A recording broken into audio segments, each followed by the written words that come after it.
د بشري حقوقو فعالین وایي پښتنه سیمه کې د میرمنو د ستونزو کې نور یو شمېر لاملونه دي نو هغې کې یو د دوی بې اختیاري هم ده.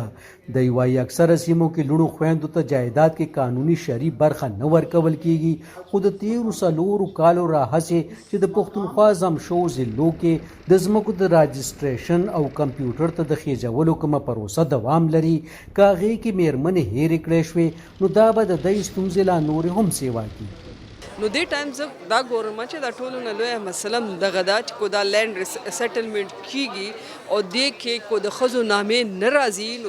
د فاټا نه د ټرایبل ایریا کې چې کمې ښځې دي د هغې یو ډېر غټ تعداد بچي هغه به د وراثت جایداد نه به محرومه پاتې شي.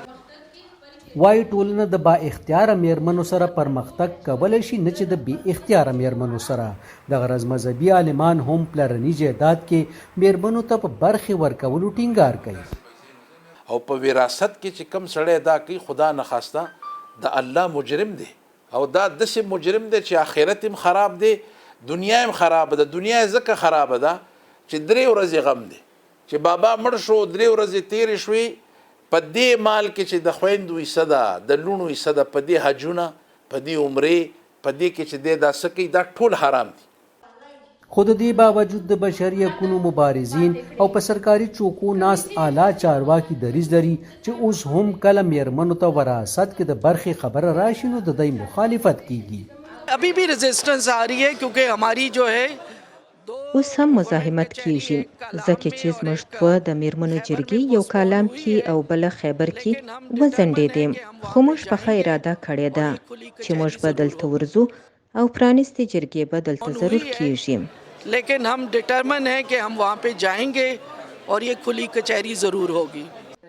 وای دا وخت محتسب میرمن ته زیات شخړې د جایداد او وراثت را روانې دي چې زیاتره درخواست کوونکي میرمنې دي. خو د USAID د پروژې چارواکي وای زمشو ضلعو کې چې د ځمکو د ریکارډ جمع کولو کومه پروسه روانه ده دا دومره رڼا ده چې هیڅ کومه زنانه یا نارینه به د خپل جایداد نه محرومه پاتې نشي.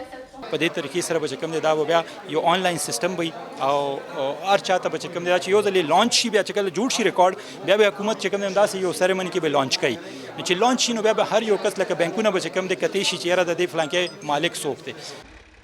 زیاتې دې سره به د پرمختګ یو نوی دور شروع شي ځکه چې بیا به په قانوني طریقه زنانه یا نارینه جایداد خرڅولی او اخیستی شي. د همکار هاشم علي سره مدثر شاه وایس اف امریکا ډیوا پېښور.